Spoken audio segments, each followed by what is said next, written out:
यार विवेक, देख तो हमारे वीडियोस कितने लोगों ने देखा है। अरे बाप रे, ऐसा ही चलता रहा तो हम बहुत ही जल्द फेमस हो जाएंगे। मुझे तो लगता है और अच्छे वीडियोस बनाने चाहिए और डरावने भी। कुछ और लोकेशन चाहिए जो कभी किसी ने ना देखा हो। ऐसी बात है तो चल, पुराने खंडर एकदम यूनिक जगह है, आज तक किसी ने एक्सप्लोर नहीं की। तू पागल है? सब लोग कहते हैं वहां भूत है। भूत वूत कुछ नहीं होता है यार। और अगर हमें फेमस होना है तो ऐसे एडवेंचरस वीडियोस ही डालने होंगे। सोच ले, डर के आगे जीत है मेरे दोस्त। ये देख भाई, ये वीडियो पुराने खंडर का है, इसमें मिलियन व्यूज हैं। समीर ने जो वीडियो दिखाया उसमें सन्नाटे का शोर था, डरावना, मानो पुराने खंडर की हवा तक लोगों की रूह सुखा देती थी। सही है ना? अगर हम रात का वीडियो डाले तो रातों रात फेमस हो जाएंगे, पैसे ही पैसे होंगे। चल ठीक है, चलते हैं। पुराने खंडर के बारे में कई डरावनी कहानियां थी, पर समीर और विवेक को लग रहा था कि ये सब झूठ है, मनगढ़ंत कहानियां। ऑटो, कहां जाना है भाई? पुराने खंडर। शाम हो चुकी है, यह समय सही नहीं है पुराने खंडर जाने के लिए। क्यों? भाई, हर दिन किसी ना किसी की लाश मिलती है वहां, और सुना है कोई तड़पती आत्मा है जो लोगों को तड़पा तड़पा के मारती है। बस बस, नहीं जाना है तो मत जाओ, पर डराओ मत। तुमने अपनी आंखों से कुछ देखा है क्या? नहीं, बस सुना है। बिल्कुल, सबने बस सुना है, किसी ने कुछ देखा नहीं। तुम नहीं जाओगे पुराने खंडर तो कोई और जाएगा। कोई नहीं जाने वाला वहां। अगर ज्यादा पैसे मिलेंगे तो तुम भी जाओगे। सोच लो, कोई और गया तो नुकसान तुम्हारा ही होगा। ठीक है ठीक है, बैठ जाओ। आखिरकार समीर और विवेक ने ऑटो वाले को पुराने खंडर जाने के लिए मना ही लिया। इनमें से कोई नहीं जानता कि इनके साथ आगे क्या होने वाला है। खंडर में सच में भूत है क्या? मुझे कुछ ज्यादा पता नहीं, पर सुना है एक लड़का और लड़की पुराने खंडर में गए थे। लड़की शादी से पहले ही गर्भवती हो गई थी। ये राज सबके सामने आ जाने के डर से लड़के ने लड़की को तड़पा तड़पा के उसी खंडर में मार दिया था। सही कहानी है। मेरी फट रही है और तू हंस रहा है। तू पागल है? मैंने तो ये भी रिकॉर्ड कर लिया है। बिल्टअप मिलेगा दोस्त। और बेवकूफ, डरना बंद कर। अगर उस लड़के को वो बात राज रखनी होती तो अभी सबको पता थोड़ी ना होती। सब कुछ मनगढ़ंत है दोस्त। ऐसा नहीं है भाई। उस लड़की के मरने के कुछ दिन बाद वो लड़का पागल हो गया और बड़ी बेरहमी से मारा गया। ये सुनकर विवेक स्तब्ध हो गया। उसे डर लग रहा था। भाई, हम यहां पहुंच तो गए, हमें बस थोड़ी देर का ही काम है। वीडियो बनाकर वापस चलते हैं। ठीक है, तुम लोग यहीं उतर जाओ। मैं खंडर के अंदर नहीं जाऊंगा, यही तुम्हारा इंतजार करूंगा। ऑटो वाले को वापसी का भाड़ा मिलने वाला था। यह सोचकर वो रुक जाता है। समीर और विवेक खंडर के अंदर जाते हैं। खंडर बहुत ही शांत था, मानो सन्नाटे में भी शोर था। वाव, क्या खंडर है! आजा, वीडियो बनाएंगे। खड़े खड़े देखता ही रहेगा या अंदर भी चलेगा? समीर वीडियो शूट कर रहा है। हर तरफ अंधेरा ही अंधेरा है और अचानक उसे चमकती लाल आंखें दिखती है। चीख सुनकर जब विवेक पीछे घूमता है तो उसे भी वही लाल आंखें दिखाई देती है। दोनों सहम जाते हैं और अपनी जान बचाने के लिए भागने लगते हैं, लेकिन जब वो गेट पर आते हैं तो गेट बंद था। अरे भाई, बचाओ बचाओ हमें! ऑटो वाला डर जाता है। मैं बोला था अंदर मत जाओ। अरे भाई, वो सब छोड़ो, हमारी मदद करो पहले। ऑटो ड्राइवर समीर और विवेक तीनों मिलकर गेट खोलने की कोशिश करते हैं, पर वो गेट उनसे खुल ही नहीं पाता। तभी अचानक किसी के कदमों की आहट सुनाई देती है और कोई औरत समीर को घसीटते हुए खंडर के अंदर ले जाती है। बचाओ मुझे, बचाओ! ये देखकर विवेक और ऑटो ड्राइवर हक्के बक्के रह जाते हैं। वो लोग पल भर के लिए सुन्न पड़ जाते हैं। समीर की चीखें उनके कानों में गूंज रही है। भैया, मुझे बचा लो, मैं तुमको बहुत पैसा दूंगा। मुझे बचा लो, प्लीज प्लीज बचा लो भैया। पैसों से ज्यादा मुझे अपनी जिंदगी प्यारी है। मैं जा रहा हूँ। भैया प्लीज बचा लो भैया, बचा लो भैया। ऑटो ड्राइवर ऑटो में बैठने ही वाला होता है कि अचानक गेट खुल जाता है। ऑटो ड्राइवर पीछे मुड़कर गेट को देखता है तो विवेक वहां नहीं होता। अरे ये कहाँ गया? कहीं इसे भी उस आत्मा ने मार तो नहीं दिया? हे भगवान! ऑटो ड्राइवर अपने ऑटो के पास बढ़ता है तो देखता है कि विवेक ड्राइविंग सीट पर बैठा है। तू यहाँ कैसे? विवेक कुछ नहीं बोलता, बस ऑटो ड्राइवर को घूरे जाता है। चल छोड़, चलते हैं यहाँ से जल्द निकलते हैं। पीछे बैठ जा, जल्दी कर। विवेक उसकी एक नहीं सुनता और जब ऑटो ड्राइवर विवेक के पास आता है तो विवेक उसका हाथ मोड़ने लगता है। अरे अरे, ये क्या कर रहा है? कर नहीं रहा, कर रही है।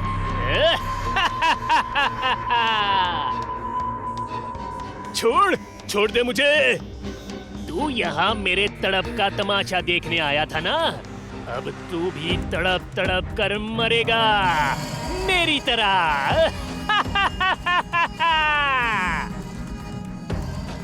अरे नहीं, मुझे जाने दो मुझे।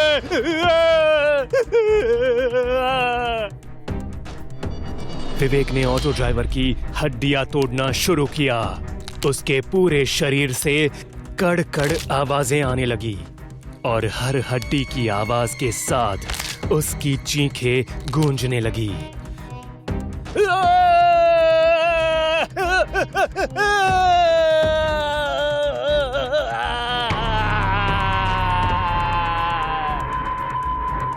और आखिर में विवेक ने ऑटो ड्राइवर की सारी हड्डियां तोड़कर उसको मार दिया। अब बस विवेक जिंदा था। विवेक हंसता हुआ खंडर से खाई की ओर बढ़ने लगा। मुझे तड़पता देखने का लोगों का शौक कभी पूरा नहीं होगा। मैं सबको तड़पा तड़पा कर मारूंगी।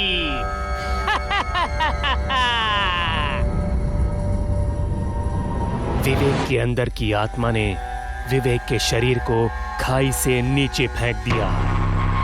विवेक चट्टानों से टकराता टकराता नीचे पहुंचा और उसने अपनी आखिरी सांस ली। विवेक के मरने के बाद खून से सने पांव खाई से खंडर की ओर चल पड़े। तड़पती आत्मा वापस खंडर में चली जाती है। हजारों साल पहले राजा विक्रम के पास एक चमत्कारिक बोतल थी। उसके अंदर एक जादुई औरत थी। जिसके जादू का इस्तेमाल राजा अपने दुश्मनों को मारने के लिए करता था। एक दिन राजा विक्रम के कहने पर उस औरत ने दरबार के एक पंडित को वो बेगुनाह होते हुए भी जहर दे दिया। पंडित ने मरते वक्त उस औरत को श्राप दिया। ए जादुई औरत, मैं तुम्हें श्राप देता हूं कि अब से जो भी व्यक्ति तुम्हें बोतल के बाहर बुलाएगा वो खुद तुम्हारा शिकार हो जाएगा।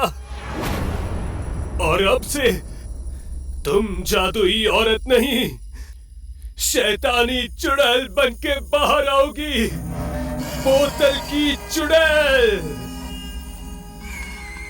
इस घटना के बाद राजा विक्रम ने उस बोतल को तहखाने में छिपा दिया। दिन बीतते चले गए। राजा बहुत नाखुश रहता क्योंकि पंडित के श्राप देने के बाद उसने जादुई औरत को बाहर बुलाना बंद कर दिया था। एक रात जब राजा अपने कमरे में आराम कर रहा था, तभी उसके भाई अकरम ने उसके महल पे आक्रमण किया। घमासान युद्ध हुआ और राजा विक्रम हारने लगा। उसे उस जादुई औरत की कमी महसूस होने लगी। अब उससे रहा नहीं गया और वो बोतल ढूंढने के लिए तहखाने की ओर भागा। बोतल तहखाने में एकदम अंदर छिपाई थी। राजा ने उस बोतल को लिया और खोलने ही जा रहा था कि एकदम से रुक गया। उसे पंडित का श्राप याद आया और वो डर गया। पर थोड़ी देर बाद उसने हिम्मत करके वो बोतल खोलने का तय किया। उसने एक हाथ में बोतल पकड़ी और दूसरे हाथ से बोतल के मुंह पर मारने लगा। कुछ ही देर बाद बोतल में हलचल शुरू हुई। राजा को लगा कि अब जादुई औरत फिर से बाहर आ जाएगी, पर अचानक बोतल का रंग बदल गया और देखते ही देखते बोतल से धुआं निकलने लगा। राजा विक्रम ने इसकी बिल्कुल भी उम्मीद नहीं की थी। अरे, ये क्या हो रहा है? ऐसा तो पहले नहीं होता था। लगता है ये उस पंडित के श्राप का ही असर है। मतलब अब इस बोतल से चुड़ैल निकलेगी। राजा विक्रम डर गया और उसने वो बोतल वहीं फेंक दी, पर धुआं फिर भी निकल रहा था। राजा दरवाजे की तरफ भागा, पर दरवाजा अचानक से बंद हो गया। उसने पीछे मुड़कर धुएं की ओर देखा। धुएं में एक चुड़ैल की परछाई दिखने लगी और उसके जोरों से हंसने की आवाज तहखाने में घूमने लगी। राजा विक्रम उस आवाज से और भी डर गया। अब धीरे धीरे धुआं कम हुआ और वहां एक खतरनाक चुड़ैल दिखने लगी। कैसे हो महाराज? बहुत दिनों बाद याद किया मुझे। आज मैं आपसे नहीं पूछूंगी कि किसे सजा देनी है, क्योंकि मैं जानती हूँ आज मेरा शिकार आप खुद हो। आप खुद मेरे पास आएंगे या मैं वहां हूँ? खबरदार, जो तुम मेरे पास भी आई तो मैं तुम्हारा महाराज हूँ। तुम मुझे नहीं मार सकती। आप उस बोतल की औरत के महाराज थे। मैं बोतल की चुड़ैल हूँ और मेरा कोई महाराज नहीं है। जो भी मुझे बाहर निकालेगा वो मारा जाएगा। इतना कहकर वो चुड़ैल हंसने लगी। मैं कहता हूँ वापस बोतल में चली जाओ। हाँ, चली जाऊंगी, लेकिन आपको साथ लेकर ही जाऊंगी।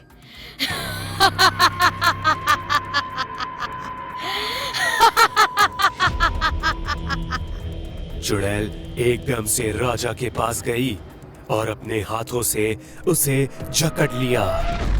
राजा ने निकलने की बहुत कोशिश की, पर वो निकल नहीं पाया। चुड़ैल फिर से धुआं बन गई और राजा को लेकर उस बोतल में चली गई। बोतल पहले जैसी होकर वही तहखाने में पड़ी रही। बाहर दरबार में अकरम को नया राजा घोषित कर दिया गया। राजा विक्रम ये राज्य छोड़कर भाग गए हैं, क्योंकि अगर वो नहीं भागते तो निश्चित ही मेरे हाथों से मारे जाते। प्रधान जी, राज्य का प्रधान आगे आता है। अब मैं उस नायाब बोतल को देखना चाहूंगा जिसकी मदद से विक्रम ने इतनी लड़ाइयां जीती है। मैं भी उस जादुई औरत का करिश्मा देखना चाहूंगा। महाराज, उस बोतल को श्राप दिया है। जो कोई उसे खोलेगा वो उस चुड़ैल के हाथों ही मारा जाएगा। ये जरूर झूठ बोल रहा है। ये नहीं चाहता कि मैं उस बोतल को देखूं। मैं कुछ सुनना नहीं चाहता। जाओ और बोतल लेकर आओ। प्रधान ने 2 सैनिकों को इशारा किया और वो तुरंत जाकर तहखाने से बोतल ले आए। सैनिक ने प्रधान के हाथ में बोतल दी और प्रधान ने राजा अकरम को। अकरम ने बोतल ध्यान से देखी और फिर से प्रधान को देते हुए कहा, बाहर निकालो उसे। प्रधान डर गया और डरते हुए कहा, क्षमा कीजिए महाराज, लेकिन मैं नहीं जानता। राजा विक्रम ने हमें कभी नहीं बताया। मैं सब जानता हूँ। ये सब तुम लोगों की साजिश है ताकि मुझे जादुई औरत ना मिले, लेकिन मैं इसे लेकर रहूंगा। राजा अकरम गुस्से में उठा और वो बोतल जमीन पर जोर से फेंक दी। दरबार के सभी लोग डरने लगे। बोतल जमीन पर गिरने के कारण वो टूटने लगी और एकदम से फट गई। फटने के कारण उसमें से धुआं निकलने लगा। उसे देख अकरम भी थोड़ा डरने लगा। पूरे दरबार में धुआं फैल गया और चुड़ैल के हंसने की आवाज आने लगी।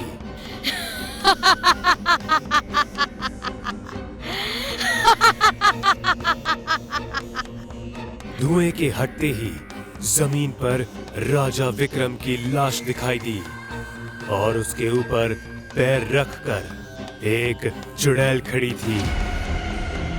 उस चुड़ैल को देखकर दरबार के सभी लोग डर गए और महल के बाहर भागने लगे। एक और शिकार।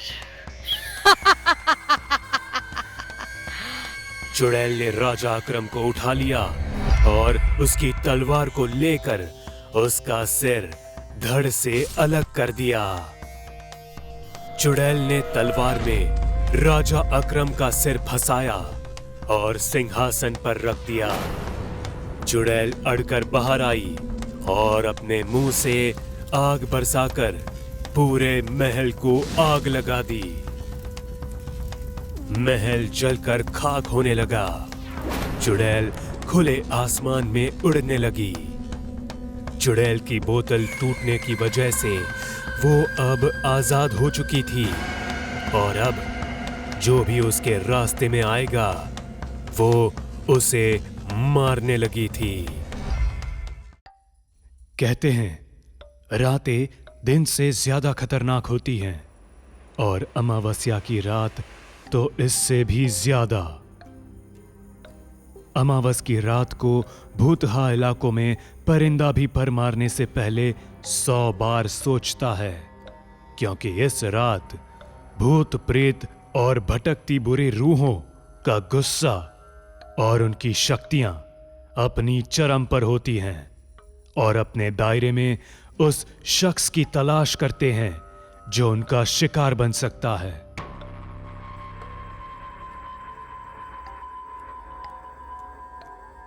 दादाजी, ये भूत वूत कुछ नहीं होता। आप समझिए, अगर मैं कल शाम तक शहर नहीं पहुंचा तो मेरा बॉस मुझे नौकरी से निकाल देगा। देखो बेटा, जॉब तुम्हें दूसरी भी मिल जाएगी, लेकिन जिंदगी नहीं। मैं कहता हूं आज रात रुक जाओ, क्योंकि आज अमावस्या की रात है और आज भटकती रूहें शिकार करने को पागल होती है। दादाजी, अब आप मुझे गुस्सा होने पर मजबूर मत कीजिए और जाने दीजिए, मुझे कुछ नहीं होगा। संजय की ऑफिस की छुट्टियां खत्म हो गई थी और इसके बावजूद भी वो ऑफिस नहीं पहुंचा था। इस वजह से कल तक उसे शहर किसी भी तरह पहुंचना था। घर वालों के लाख समझाने के बावजूद भी संजय ने किसी की एक ना सुनी और अपना सामान लिए गांव के पुराने कब्रिस्तान के पास बने एक लौते बस स्टैंड की तरफ अकेले ही पैदल चल पड़ा। ना जाने गांव के लोग कितने अंधविश्वासी हैं, पता नहीं क्या क्या कहानियां बनाते हैं। संजय अभी कुछ देर चला ही था कि तभी आसमान में बादल काले पड़ने लगे और तेज हवाएं चलने लगी। ऐसा लग रहा था जैसे ये हवाएं संजय को बार बार किसी खतरे का संकेत दे रही हो। लेकिन अब वो कहते हैं ना, विनाश काले विपरीत बुद्धि, ऐसा ही कुछ संजय के साथ भी होने वाला था। संजय रात के 11 बजे उस भूतिया गांव में अकेला राही था। वो अभी आगे कुछ दूर ही गया था कि तभी उसे ऐसा लगा जैसे उसकी पीठ पर किसी ने हाथ रखा हो। ऐसे महसूस होते ही संजय एकदम से घबरा गया और पीछे पलटते हुए बोला, कौन है? जब संजय पीछे पलटा तो उसे कोई भी नहीं दिखा। इसके बाद वो अपने सफर को कंटिन्यू करने लगा। वो अब एक चौराहे पर पहुंच चुका था जहां से 4 रास्ते आपस में जुड़ते थे। संजय को चौराहे से सीधा सामने के रास्ते पर एक आदमी दिखा जिसने शॉल लपेटा था। उसे देखकर संजय को थोड़ी हिचक हुई कि भला ये शख्स इतनी रात को बेवजह मूर्ति के समान रोड पर क्या कर रहा है। संजय बिना कोई हरकत किए हुए वहां उस शॉल लपेटे हुए आदमी के बेहद नजदीक से गुजरा। वो आगे बढ़ता जा रहा था, लेकिन उसे बार बार ऐसा लग रहा था कि कोई शख्स भी उसके साथ साथ उसके पीछे पीछे चल रहा है। संजय बहुत ज्यादा घबराया हुआ था, पर फिर भी हिम्मत करके वो पीछे पलटा तो देखा, पीछे वही शॉल लपेटा आदमी खड़ा था। संजय को उस आदमी का बिहेवियर बड़ा अजीब लगा। वो कहीं संजय का पीछा तो नहीं कर रहा था। संजय दोबारा अपने रास्ते चलने लगा और इस बार भी वो शॉल लपेटा शख्स उसके साथ साथ चलने लगा। जब संजय चलता, उसकी परछाई बनकर वो शख्स भी चलता। जब संजय रुक जाता तो वो शख्स भी रुक जाता।